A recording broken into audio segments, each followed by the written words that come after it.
Today's episode has money laundering schemes and Big Apple dreams. Welcome back to another episode of the Architecture Rundown. I'm Crocitto. And I'm Ramses, Terrero, and we're going to be joined by fellow university colleague and architectural designer, Kevan Kasmai. What's going on, man? Nothing much, man. How you guys doing? Good, man. How's the big city? Yeah. I mean, right now, not so hot, but, in general, it's great. New York City, Yeah. Greatest city in the world, right? That's what they say. Yeah, absolutely. I don't know. I'm a Yankees and Giants fan, so I have to agree with you on that one. Yeah, I had to agree as well. Yeah, I don't know anything about sports, so. It's all good. But yeah, man, so far, you're the first person that we interview outside of Florida. Now, we all went to the same school together, so I guess we kind of want like a little rundown of how you got to the big city, man. So in the architecture community, that in Chicago and Miami, of course, are like, the big cities. Those are big accomplishments when you venture out in there. So how was that? Are you working at the initial place that you got an offer from? No, absolutely not. Yeah. So getting here with a job was almost impossible. It was extremely difficult to actually find anything straight out of school that obviously wasn't in Miami and that was in New York City, which is where I've always wanted to come,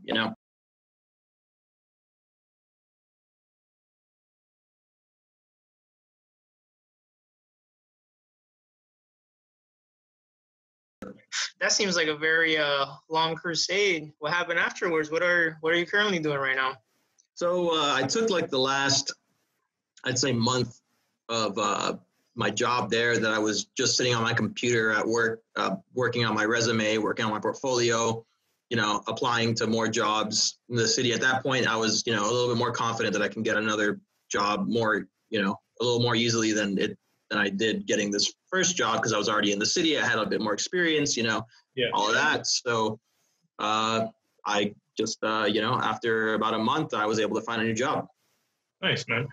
So what you say that the company you work for now is it a small company, medium company, big size company? So the company I work for now is it's a medium-sized company, kind of on, I guess, the larger side of a medium-sized company. They have about 50 employees, at any given time.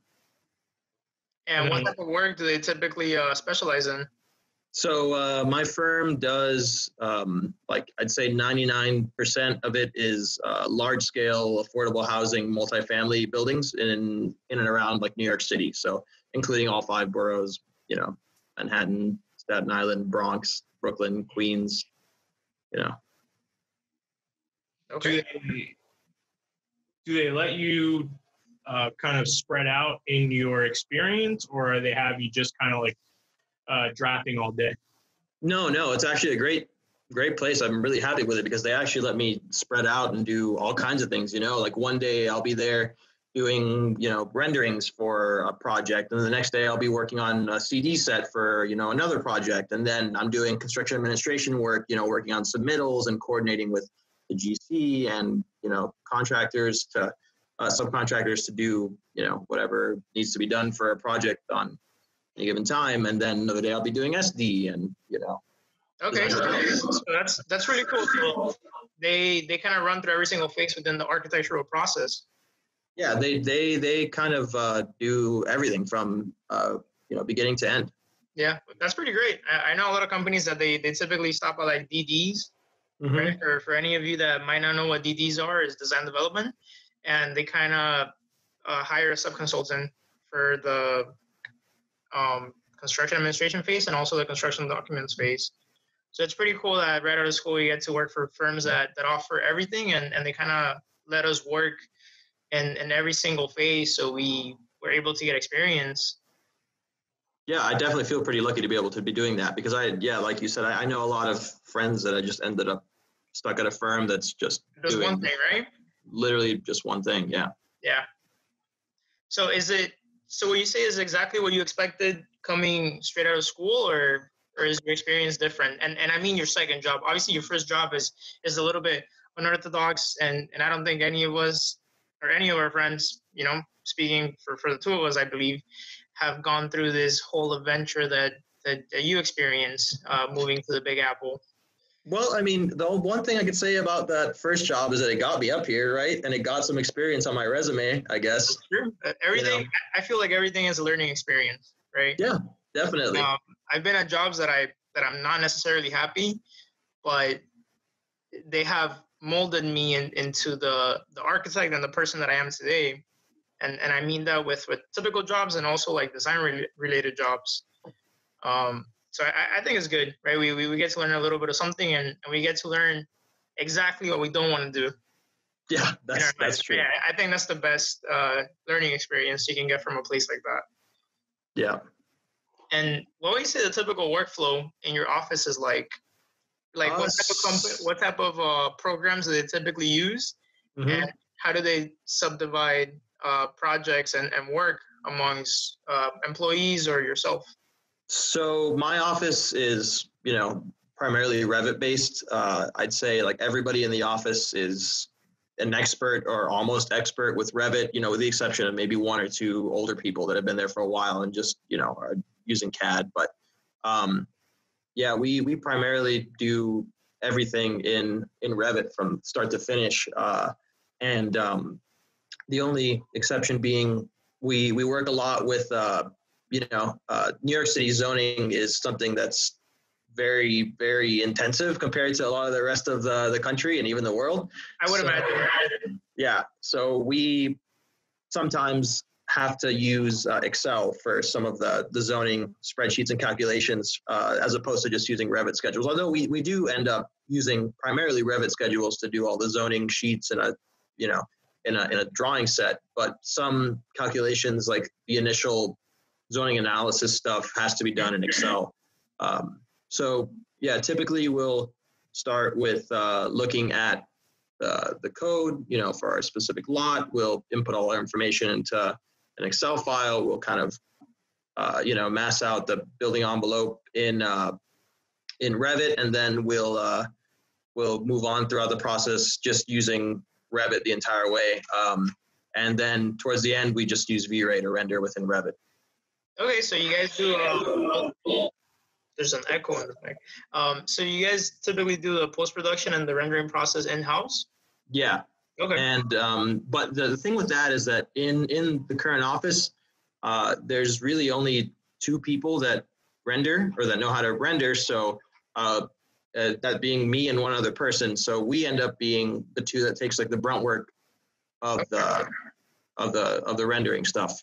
That's not to say that I do only renderings or whatever, but it's cool because a lot of times I'll get to do a rendering for a job that I have no idea about. So I get to learn about the job and process that came up to be that job. But primarily we subdivide the office into studios that work on individual buildings because we usually have like 5-10 different projects going on at once. And then there's usually a dedicated team of, depending on the size of the project, anywhere from 2 to 10 employees working on one building.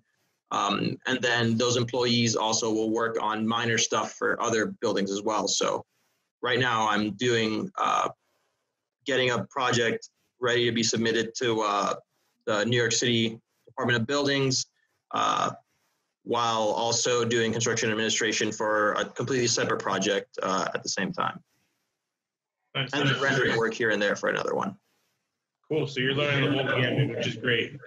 That's something that we've got to do at our office. So, whenever we get to see other people being able to do that, it's obviously, something great that we hope everybody gets to accomplish at some point.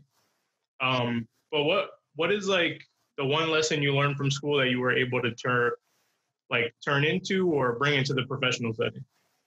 I would say primarily the softwares, to be honest. Like just being able to have experience and practice working with all the softwares is what really helped me a lot. I don't think I would have been able to get this job that I have or been able to even be successful, even if I was somehow on this job without the skills that I learned in school with all the softwares that I got a chance to experiment with, especially Revit towards the end.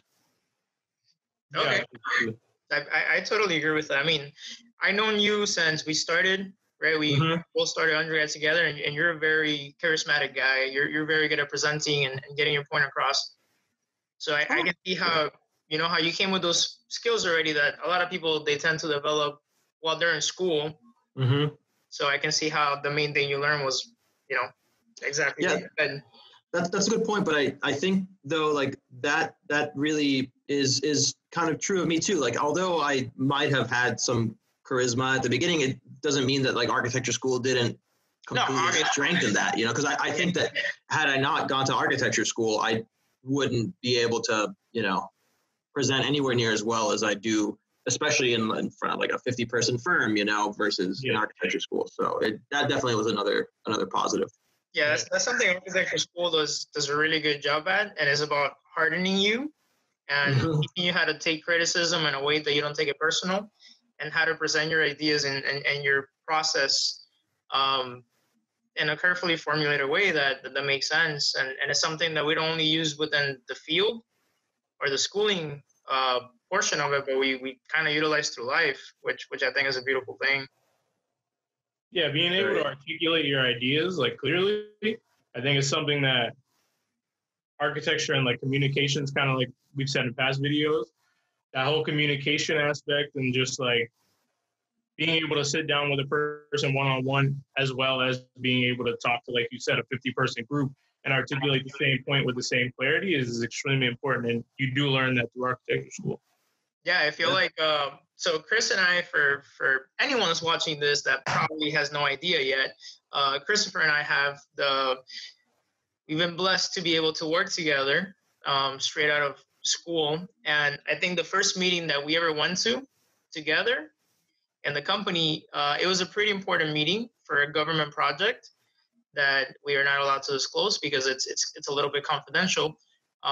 And we were filled with a multiplicity of people with like pretty high up positions, right? It was about 20 people in that room.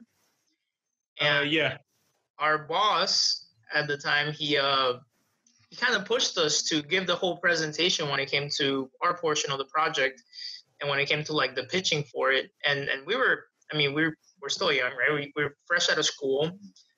We're giving a pitch presentation to about 20 architects and engineers that have been in the field for decades for a pretty big deal government project happening in Miami. And man, if it wasn't for the years that we learned presentation skills and to put your emotions behind and be able to stand up and kind of defend yourself in an audience setting, I don't think that would have been an easy task for either one of us.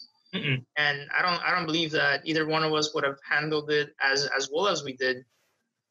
So, it goes to show you how even though, some of us are very young, like it really does build character. And I feel like, like at least for us, at least I can speak for like us specifically when we're working on government projects, they're typically guided by people that have been in the field for decades, and we kind of have to like keep up very quickly. And there's this wonderful catchphrase that I always say, fake it till you make it, right? It doesn't mean that they're faking anything, but I mean, we do have a lot of years of experience that we need to learn quickly, and we need to act like we're at the same level. Even if we're not, you need to act like you're at the same level as those other people, and kind of produce the same quality of conversation and education that they radiate. Yeah, it's definitely important, I think, to be able to speak with and contribute meaningfully to like a conversation with your peers at an office that are way more experienced than you, have been working at that job for, 20 years or whatever. And I think it's definitely something that, progresses your career way more than anything else. Is just having a relationship with these people at your office and learning from them on the day-to-day, but also being able to, just communicate with them. Yeah, absolutely. I think you're definitely catching on to, and you definitely are kind of what our boss says. He always says that there's two types of people in the firm. There's the back of the house guy that's always drafting or doing work, which is great. It sounds like you're getting a ton of experience there, but you're also a front of the house guy. that whole communication, talking to reps, talking to consultants, talking to contractors, talking to the client, things like that are what's going to strengthen you enough to hopefully, once you get licensed, open your own office, for all those young minds and students that aim to do that. And I think, as we keep harping on it, the idea of communication and articulation is key in those points. So, I mean, those are kind of the things that are always harped on in our office. So it's one of the more valuable lessons I've learned from the field. But so far, you worked at this place. How long have you worked at this firm? I started at this firm in September of 2019. So let's see. Yeah. It's been, I guess, October, November, December, January, February, March, April. 7 months. 7 months. Yeah. So quick math. So far between the first opportunity that you got in New York and now, what's been like the big thing that you've learned from the field so far? Man, I'd say the big thing that I've learned is that I don't know anything. Yes. I cannot stress that enough. No matter how much your education prepared you within the boundaries and the limitations that it has, you do not truly learn until you start working professionally. Absolutely not. And I would hear people say that all the time, and I didn't believe a word of it. I was like, what do you mean? Like, school is so difficult, all of this. Like, how could it be so different? But absolutely not. It does not relate. Like, speaking from experience, I worked professionally for 2 years before graduating, and everything that my job showed me was never present in school. And everything that school showed me was never present on my job. Right. And it's not a bad thing, right? School teaches you how to think theoretically and how to conceptualize projects and try to like have the same mentality that a star architect would have. Right. But the reality is that when we graduate, I always say it, we a lot of us are not prepared to be a worker. Right. That's what we learn working. I mean, I know that sounds like a little redundant, but that's exactly what school never teaches you. And the only way to learn it is to work professionally. And even though we might feel prepared and we might learn some things that we utilize and we take into the working field, like you said, it is not until we start working that we see how things come up, because there are so many problems and so many situations that arise that the only way to know how to handle them, the only way to learn is through experience and through, it's just going through them, making mistakes or being able to solve problems. But the only way to learn through them is to actually go through them. I think that our old professor, Nick Nadev, said it best, someone like a radiologist, knows a lot about a little bit of things, right? But an architect has to know a little bit about a lot of things. And that's just something that's kind of impossible to teach in school. And you don't really realize that until you're actually working all the little nuances and issues that arise and things that you have to really know about to be able to solve, while you're actually working. Yeah, and they're always saying that. They're always saying that an architect should be a jack of all trades and a master of none. I mean, I agree with half of that phrase. I think you should be a jack of all trades, but you should be a master of some, right? Like, as great as it is, again, to learn a multiplicity of different branches of professional level work, let's say, and different branches within professional fields.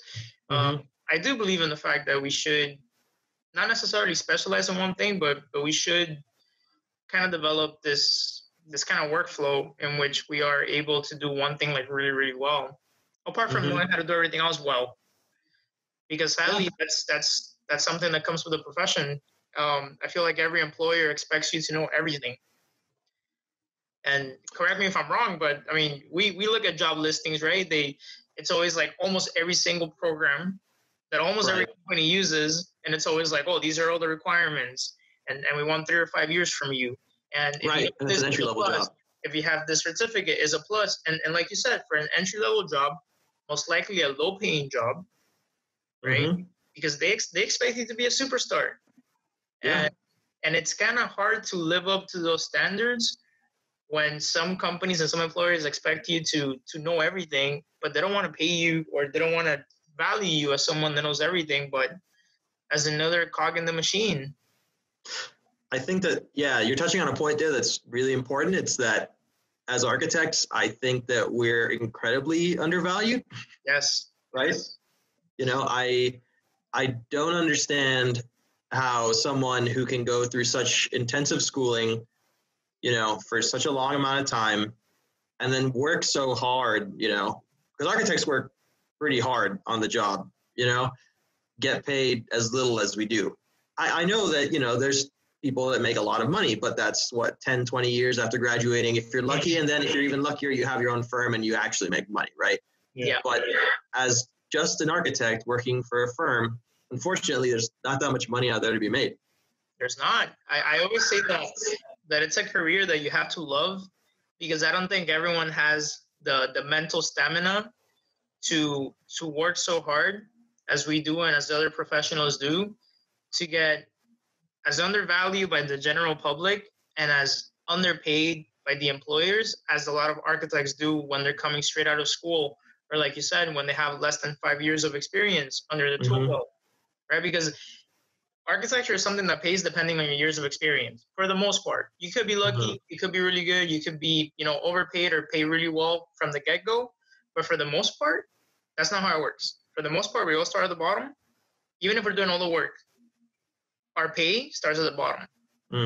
And I think most of us, like, we all get paid relatively the same thing, you know, like give or take $5,000 or $10,000 here and there, but for the most part, the same, right? And I think it really sucks that a lot of the people in our profession, they have to wait 5 to 10 years just to get paid what you're supposed to get paid. Because, I mean, the reality is that we all have ambition, we all have dreams, we all have things we want to do. And sometimes, like, those, I guess, like pay frames or like pay scales, they do not level out with the things that we want to do. And it's a really sad thing to see in the architecture field nowadays. And this is something that Chris and I have talked about in one of the past videos, where we feel like it's kind of our fault, because even though the general public undervalues architects, we do not educate them to be able to value us as we're supposed to. The general public doesn't really know what we do. And even us in school, even though we kind of have an idea, you don't really know what we do until you get out into the field. So I feel like in a way, like, yes, some employers are taking advantage, but the fact that a lot of us are very quiet about the situation and none of us really complain or kind of like make an impact, I feel like that's going to be a problem that's going to keep on happening, and it's only going to get worse as time goes by until someone else like speaks out. Not that I'm trying to start a revolution or anything, but you know, it is a problem. I mean, I think that the issue is that, right, like when, first of all, there's one thing you said that I kind of disagree with, right? I agree with the fact that the profession undervalues its employees, right? But I don't think that society at large undervalues architects. I think that if you ask a random person on the street and, you know, you tell them like, oh, I'm an architect, I think like they'd be pretty impressed, right? Because again, like you said, like they don't know what you do. But that's not what I mean. For example, we spoke on the last video that when you tell people you're an architect, they're like, oh, you must be making so much money. You must be so good at math. You must be really good at drawing, really good at science. But that's a misconception that people have, because none of those things are true. Right. You do not have to be good at drawing or good at math or good at science to be an architect nowadays, because we are so computer dependent. In order to get paid. Okay, I don't mean it in that sense. I know that the general public thinks that we're all those things, but we're really not. What I mean is that the general public does not know the process that an architect has to take to get a project finished. So they undervalue the actual work and process that we do. Okay. Yeah. No, that's absolutely true. Yeah, that's 100% fact. I don't think anybody knows what it takes to get a building from a rough idea to opened, right? Like that intensive process somewhere in between those two states. Yeah, absolutely. I think we've said it on multiple occasions, but like, obviously we want to get your take on it, but what's the best way to like inform them? Like, obviously, you know, making things like this, but for the past videos, always said if they don't really know what we do. My thing would be is, you know, from a young age, I guess, within the architecture community, within your first undergrad years, there should be a lot of, I guess, communication between schools, the students, and then students kind of doing presentations to maybe boards or city government officials to kind of not just show the students more public speaking and communication of ideas, but getting the public involved. So things like that, things of that nature, kind of have to go about a certain course or path of action before the general public is going to know what we do.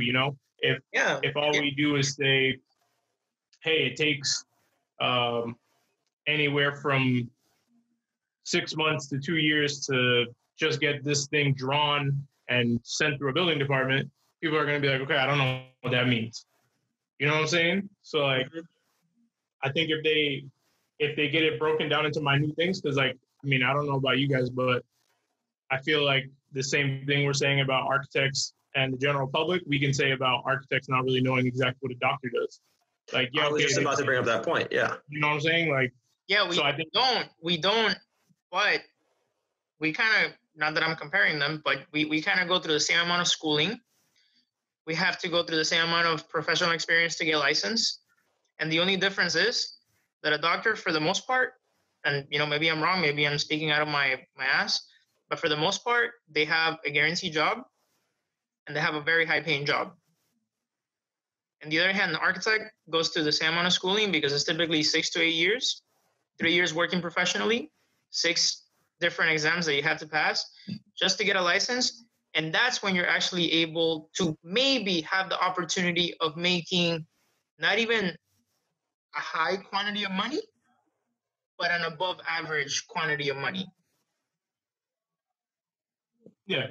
I understand. That's what I mean. Like it's not that I'm comparing them. Obviously, one is saving lives, one is making buildings, but that's the difference. As opposed to like some careers that you can only go 2 years to school or not even go to school, and you can get paid the same or more as someone that goes through 6 to 8 years of schooling, 3 years of professional practice, has to pass 6 state exams. 6, not 2 or 3, 6. And each of these exams are like 5 hours long. Yeah. So it require like 2 months of studying. So, which I think, all of that being said, it goes to show how passionate, I guess you could say, architecture students coming out of school, getting into the real world and staying in the real world, how passionate they really are about this field. Because with all that being said, it may sound like, we're kind of complaining about the field, which we're not really. We're just kind of shedding light on the reality. We love it. We're masochists. Yeah. We're all masochists. We love this low-paying, beautiful job profession that we've chosen to stick with because it gives you a fulfillment like none other. Yeah. Like what are your thoughts on that, man? Like how do you feel? Like, what would you tell architecture students to focus on if you were to go back and kind of talk at our alma mater, and what advice would you give them for right now entering the field? I would say do what Ramses did, like go get a job in the field, right? And actually see what it's like out there as soon as you possibly can, right? And I'm not expecting an architecture firm to give a job to a freshman straight out of high school, but as early as you can, get a job in the field, see what it's like on a day-to-day, at the job, and see if you actually enjoy what you're going to be doing, because I can guarantee you that you're not going to be doing what you're doing at school, right? You're not going to be sitting there drawing all these funky shapes and triangles and, like, who cares if the stairs don't work? And like, all of this, like shaft, what shaft? Like, what's a shaft, Go out there, get a job, see if you really enjoy what happens, and then maybe consider suffering through the rest of it. Yeah. Yeah, I feel like for us it's worth the suffering, as you say, but it's something that definitely a lot of people, they have a very rude awakening when they graduate, because they have this misconception that school is really good at teaching you, and a lot of people wake up and smell the roses and they graduate and they work for a company, and it's nothing like the schooling education or like the schooling career. And I mean, I know that our boss, he told us that when he graduated, like 10 years later, he was speaking to most of his graduating class, and about 10 to 15% are practicing. The rest are in a different profession because they got up with it. And something you need to realize is that architecture is very dependent, at least for the most part, is very dependent on the job market and how the market is doing. And we have a lot of friends that during these pretty rough times, we have friends getting fired. We have friends that know people that are getting fired. We have friends that are being laid off, and we have friends that are being put on hold until further notice. Because if something happens to the economy, I know for the most part a lot of jobs suffer, but there's a lot of jobs that kind of maintain through like heavy impacts in the economy, but we're very dependent on the economy. And that factor plus the factor that we're not very well paid or very well valued, it's a lot of factors that you have to be ready to accept. I feel like if you're willing to dedicate your life to this profession. Yeah, absolutely. I think that's very true. Yeah, it's definitely something that you have to really want, right? This has to be your absolute passion. Like you have to love architecture, right? You have to be an absolute nerd for buildings, right? Like, yeah, because if you're not, you're going to suffer and there's not going to be any upside to it and you're going to hate your life. So yeah, for sure. Like don't chase it for the wrong reasons. Yeah, like Chris said, there's people that really don't mind being in a computer, drawing, drafting, and getting like a moderate amount of money to be able to just keep on living. But I don't think the three of us are like those type of people. I'm pretty sure I can speak for the three of us, and we do we're very ambitious, right? I mean, look at Kevan. He's making it in the big city. Yeah, the fact that he's making it in the big city, that alone says that he's a very ambitious person.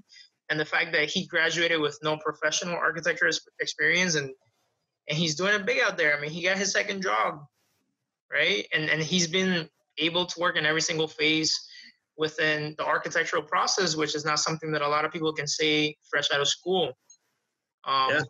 If you're a very ambitious person and you love what you do, this is, I think, the best possible field for any design creative, because architecture serves as a branch or as an education that can branch out into any other design aspect that you want to do. Most of the famous designers like Virgil, or I don't know, the guy that designed Nike, they're architects. They have an architectural education. Yeah. Like, you saw that show, the Abstract show? Abstract show. Yeah. Yes, guys, I get all my history lessons from TV. I know that sounds awful, but it's true. But it only goes to show you how valuable and how important our education can be and what it can lead to, right? Even though we study architecture and we love architecture, as architects, we can take on the world. Like, we can do anything else within the design realm and have a valuable background to be able to tackle it without fear. Yeah, it's definitely a what you make a kind of career. And as we look at it, like I always looked at it as kind of something like my undergrad professor said, you're always adding to your tool belt and you're always, creating new skills and adding on to that initial skill that you got when you entered the field. But, we had like a couple common threads on the show so far. And, both Ramses and I feel like architecture not only prepared us for this field, but kind of like Ramses said, it prepares you for other fields. Is there something that you would have gone into prior to like doing architecture, like a separate field prior to doing architecture? And what was that? And also like now with your architectural background, with your creative mind fully fired up, what field could you see yourself doing or would you have done if it wasn't for architecture? So you did medicine, actually, right? You did medicine before architecture school. Yeah, I remember. Straight out of high school, I actually went to study, biology, quote unquote, pre-med, with the idea of becoming a doctor, actually, because, my dad is Iranian, my mom is Cuban, but especially the whole thing, like if you're Iranian, you have like three options, right? You're a doctor, you're an engineer, or you're a lawyer, right? So I was like, I guess I'm going to be a doctor, like, oh, okay. Same if you're Hispanic. If you're Hispanic, you have to be a doctor or an engineer. Exactly. Same from my mom's side. So I had it for both sides, you know, and went into that and then realized that I'm in it for the absolute wrong reasons. I was like, I hate this shit. Like, this all sucks. Like, what am I doing here? I'm just memorizing big words so I can just write them down on the test. Like, what's going on here? Like, I hate this. So, you know, after 2 years of that, I was like, time for an art degree that I could be a professional at. No more science. But that being said, I don't think that was necessarily like my choice in it, right? Like it's not like if not architecture, medicine, because absolutely not. Like medicine was there for all the wrong reasons. Right. Is there something you could see yourself doing with an architectural, I guess, schooling? Now that you have like your master's in architecture, like what else could you see yourself doing? Maybe not throwing architecture to the side, but what could you see becoming like a side gig or a new passion, if you will? So, I mean, I'm big into home brewing beer, and I think that maybe it'd be really cool to you know, design and build my own home brewery, not home brewery, my own you know, microbrewery. But got you. Yeah. I mean, we have FIU students, right? The MIA? Is it MIA Brewery? Yeah. Right, you guys are more into beer than I am. So maybe you can expand a little bit on their background for anyone that might not be aware. So there was a group of architects from FIU. I'm not sure if they ever got licensed, but they graduated from architecture school and went on to open a microbrewery in Miami, you know, MIA Brewery. And last time I was there a couple of years ago, it was a pretty successful brewery. That place was always packed, you know, and they were brewing beer all day. And they're architects brewing beer. Not something that I would typically associate a typical architect doing at all. Yeah. So and one of their cans has Bauhaus 93 font on it, so it's pretty dope. Yeah. Only we will get that. Yeah. Right. That's exactly why I ordered that beer the first time I went. I was like, oh, that's Bauhaus 93, super nice. I like your font. I was font nerding out. Yeah. So we have one last question for you, Kevan. It's a question we ask everyone, and I think it's a very important question that it only has one right answer, and so far one person answered it wrong, and the other one answered it correctly. We're 1 for 2. Turn that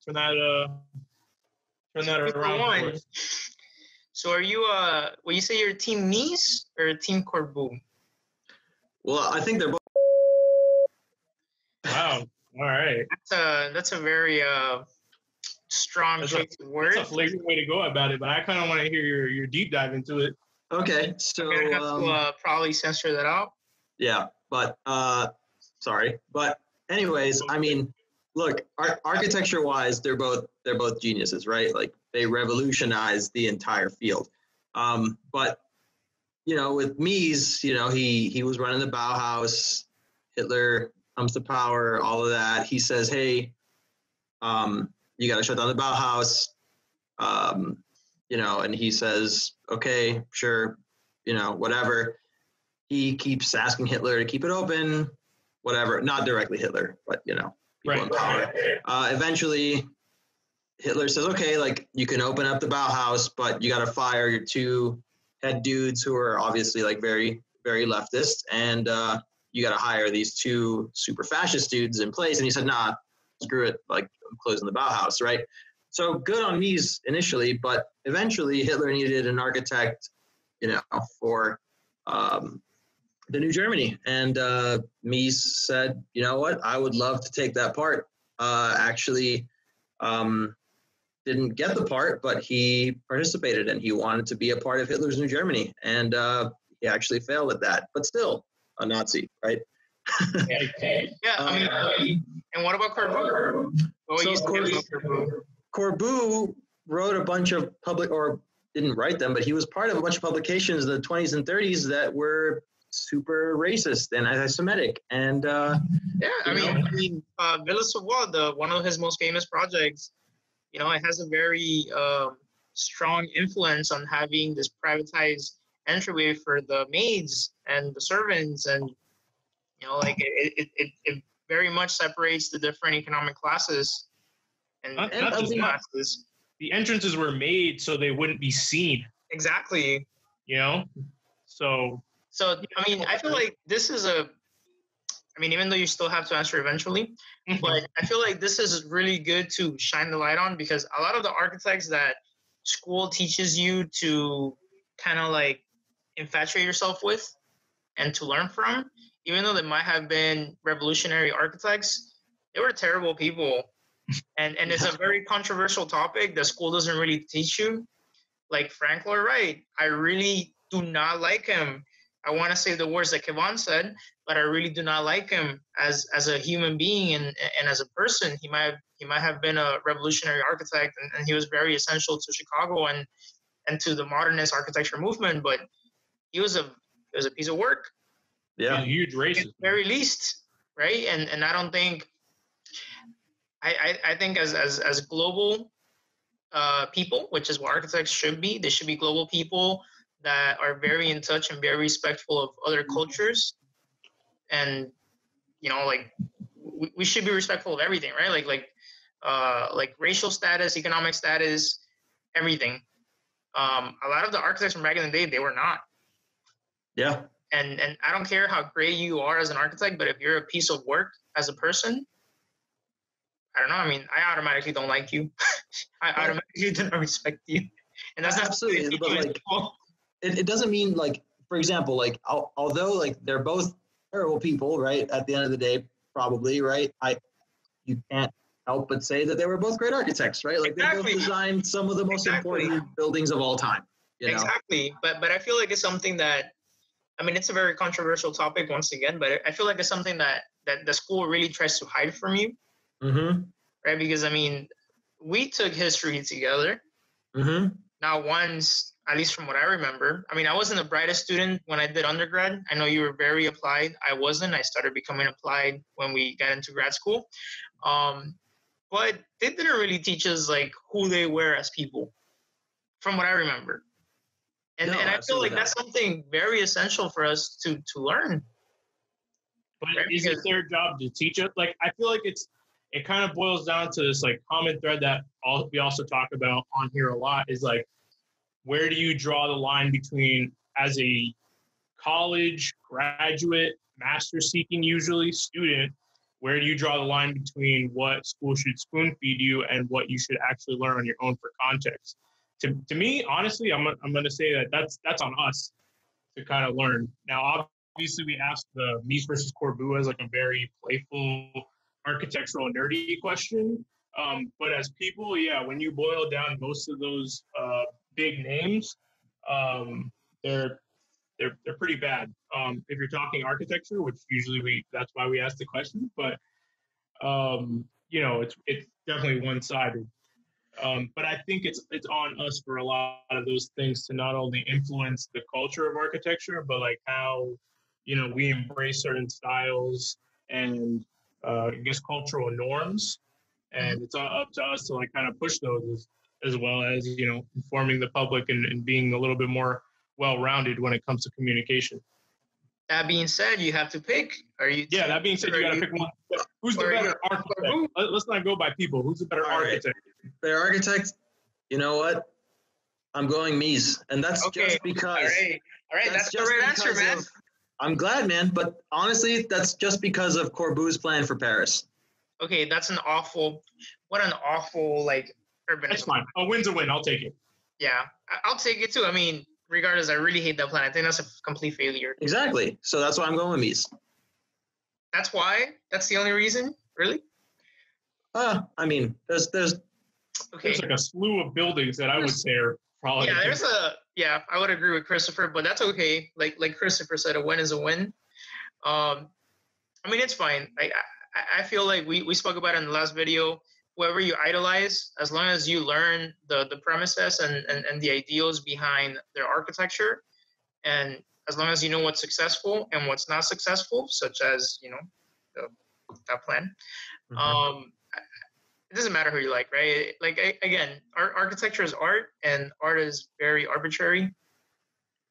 So, Yeah, man, I think it was really great catching up with you. I think this is really good for anyone watching this, and hopefully is as informative and as educational to everyone else as it was for us, because it was really nice to hear a lot of your answers to certain topics that we spoke about today.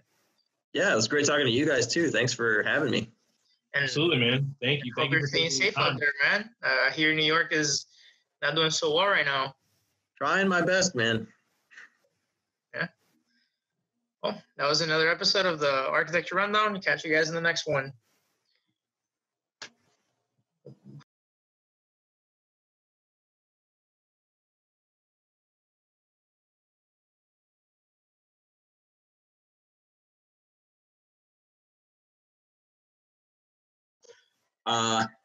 Straight out of, I guess, like my second to last semester of school. So starting in like, I guess, January, I started applying to whatever jobs were opening online on all of the popular job hiring websites, whatever.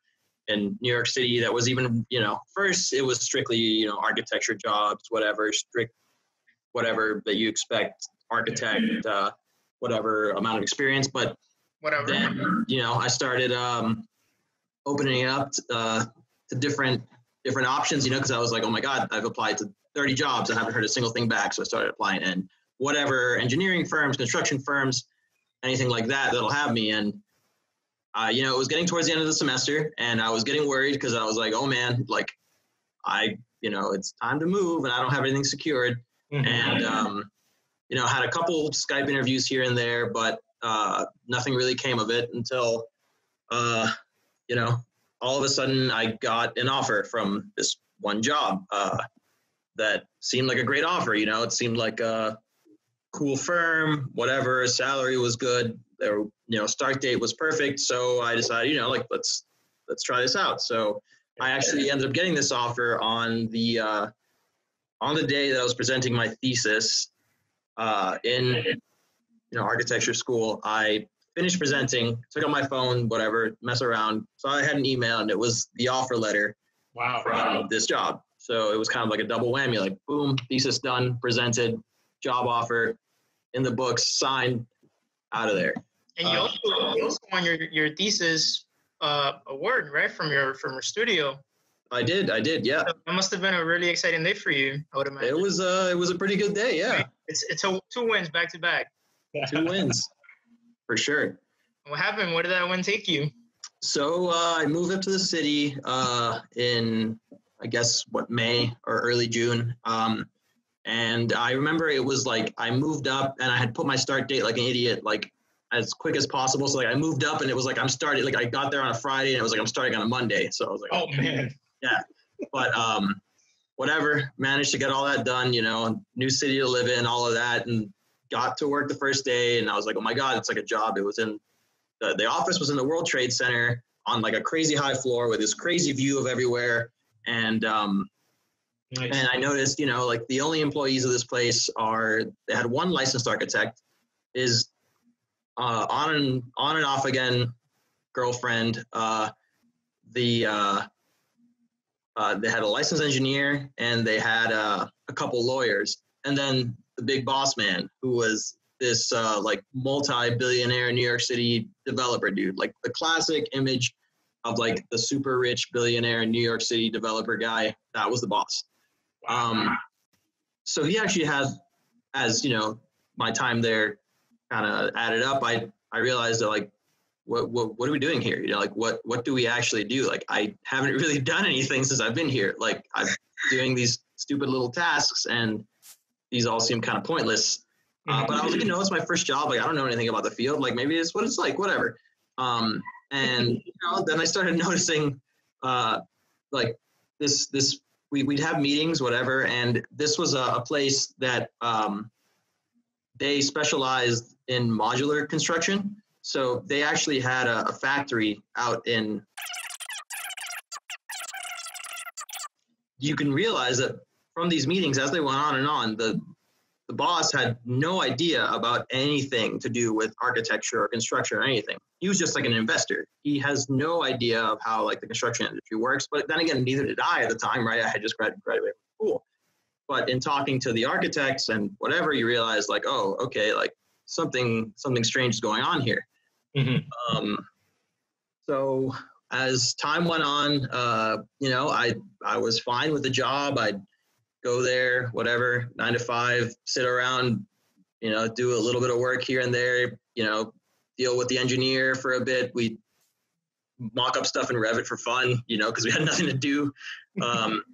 And then one day we moved offices to a building, like literally the southernmost building in Manhattan, a crazy, like entire floor of a building overlooking the Statue of Liberty, literally right there. And mind you, we had literally, 7 employees at the time. And this office housed 50, 60 desks like that. So it was just like us spread out. And I was like, okay, something's really fishy. Then one day the guy brings in, while we're like setting up, decorating the office, he brings in his whole collection of and all of these crazy statues and a big like dragon statue and decorated the walls. At some point, he wanted to have us build this conference room in the new office, like basically a glass box, right? Like shouldn't be that difficult, right? Like there's an engineer in the office, there's a licensed architect, there's like a couple other people, there's me, whatever, we know how to use the softwares.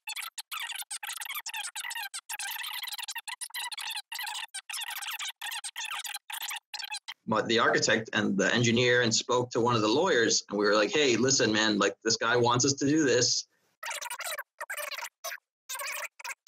There was already like problems with the architect and the big boss man.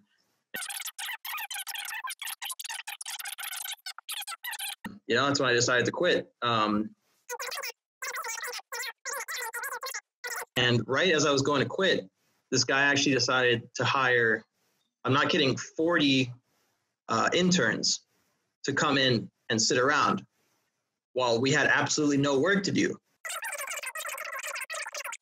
So it was pretty obvious that, this guy had a lot of money, whatever. He was getting sued all the time, so he was trying to hide his money, overpaying his employees, hiring a bunch of interns, making it look like he's distributing the money in a certain way.